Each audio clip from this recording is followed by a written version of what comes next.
കൊള്ളാം. ഈ studio light setup ഒക്കെ കൊള്ളാം. പണ്ട് ഞങ്ങളുടെ കാലത്തെ ഈ മെഴുകുതിരി കത്തിച്ചിട്ടായിരുന്നു വെട്ടം. അന്ന് മെഴുകുതിരി ഒക്കെ ഉണ്ട്.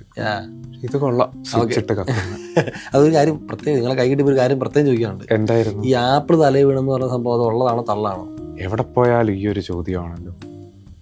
ആപ്പിള് എൻ്റെ തലയിലല്ല സബി വീണത്. പിന്നെ പണ്ട് ഞാൻ എൻ്റെ വീടിനടുത്ത് ഇങ്ങനെ ചുമ്മാ ഇരിക്കുമായിരുന്നു. വൂൾസ്റ്റോപ്പ് മാനർ എന്ന് പറയുന്ന ഇംഗ്ലണ്ടിലെ ഒരു സ്ഥലം. അവിടെ അടുത്തിരിക്കുന്ന ഒരു മരത്തിൽ നിന്ന് ഇങ്ങനെ ആപ്പിള് താഴേക്ക് വീണു. എന്റെ തലയിലാണ് വീണെങ്കിൽ ആ വേദനയും കൊണ്ടിരുന്നേനെ. ഇത് അടുത്ത് വീണപ്പോൾ ഞാൻ ആലോചിച്ചു, എന്തുകൊണ്ട് ഇത് താഴേക്ക് വീണു? വലത്തോട്ടോ ഇടത്തോട്ടോ ഒന്നും അല്ലെ മേലോട്ട് പോകാതെ താഴേക്ക് തന്നെ വീണു. അതാണ് പിന്നീട് നമ്മൾ ആ ചിന്തയിൽ നിന്നാണ് നിയമങ്ങൾ ഈ ഗുരുത്വാകർഷണം അല്ലേ കൊണ്ടത്. ഞങ്ങളുടെ മുമ്പിലാണ് വീണെങ്കിൽ ഞങ്ങൾ ആപ്പിട് തിന്നിട്ട് അവിടെ കിടന്ന് ഉറങ്ങിയാണ്. അതാണ് നമ്മുടെ തമ്മിലുള്ള വ്യത്യാസം. ഈ ഒന്നാം ചലന നിയമമൊക്കെ നമ്മൾ പറയുന്നുണ്ട്. ചലന നിയമങ്ങൾ വളരെ സിമ്പിൾ ആയിട്ടൊന്ന് പറഞ്ഞു കൊടുക്കാം. സിമ്പിൾ ആയിട്ട് പറയാം. സബി ഇപ്പൊ ഇവിടെ ഇരിക്കുവല്ലേ, ഈ ഇരിക്കുന്നതെന്ന് പെട്ടെന്ന് ഒരാൾ സബീനെ തള്ളിയാൽ ഒരു അനക്കം, അതിനെയാണ് നമ്മൾ ഇനേഷ്യ എന്ന് പറയുന്നത്. വേറൊരു ഉദാഹരണം പറയുകയാണെങ്കിൽ സബിക്ക് ഇപ്പൊ KSRTC ബസ്സിൽ പൊക്കോണ്ടിരിക്കുമ്പോൾ പെട്ടെന്ന് അത് ബ്രേക്ക് ചവിട്ടിയാലും ചവിട്ടാറുണ്ട്. അപ്പൊ നമ്മളൊരു ആക്കം വരും. അതായത് നമുക്കൊരു വസ്തുവിന് അത് ഏത് സ്ഥിതിയിലാണോ നിൽക്കുന്നത് അതിൽ തന്നെ തുടരാനുള്ളൊരു ടെൻഡൻസി ഉണ്ടാവും. ഇതാണ് ഒന്നാം ചലന. ഒന്നാമത്. ഈ രണ്ടാമത് ചലന നമ്മൾ ഭയങ്കര ഇക്വേഷനെ കുറിച്ച് F=ma എന്നൊക്കെ പഠിക്കാറുണ്ട്.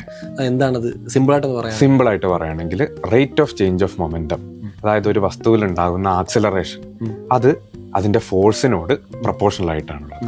സിമ്പിൾ ആയിട്ട് പറഞ്ഞുതരാം. നേരത്തെ പറഞ്ഞ KSRTC ബസ്, ഈ ബസ് ബ്രേക്ക് ഡൗൺ ആയി.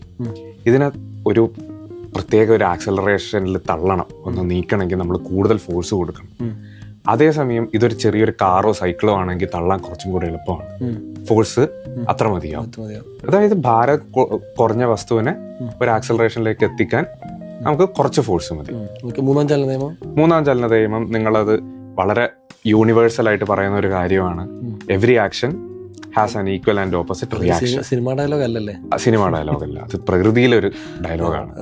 അതായത് ഒരു എളുപ്പത്തിന് പറയുകയാണെങ്കിൽ സബി വഞ്ചി തുഴയുകയാണെങ്കിൽ അല്ലെങ്കിൽ നീന്തുവാണെങ്കിൽ നമ്മൾ വെള്ളത്തെ പിറകോട്ട് തള്ളും. വെള്ളം നമ്മളെ ഫ്രണ്ടിലോട്ട് തള്ളുന്നത് കൊണ്ടാണ് നമ്മൾ മുന്നോട്ട് പോകും. വഞ്ചിയൊക്കെ എല്ലാം, വഞ്ചി ആയാലും നീന്തലായാലും നമ്മൾ നടക്കുന്നത് പോലും അതുകൊണ്ടാണ്. കൊള്ളാം. അപ്പം ഓക്കെ. അപ്പൊ ഇതുപോലെ നമ്മുടെ പുതിയ കുട്ടികളോടൊക്കെ എന്താ പറയാനുള്ളത്? പുതിയ കുട്ടികളോട് പറയാനുള്ള വളരെ ലളിതമായിട്ട്, ഒരു ആപ്പിൾ വീഴുന്നത് കണ്ടാൽ അത് പെറുക്കിയെടുക്കുന്നതിന് മുൻപ് എന്തുകൊണ്ട് വീണു എന്ന് ചിന്തിക്കുക. അത്രയേ ഉള്ളൂ. ആപ്പിളിനെ പോലെ വേറുള്ള കാര്യങ്ങളിലും എന്തുകൊണ്ടാണ് ചുറ്റുമുള്ള കാര്യങ്ങളിൽ കാണുക.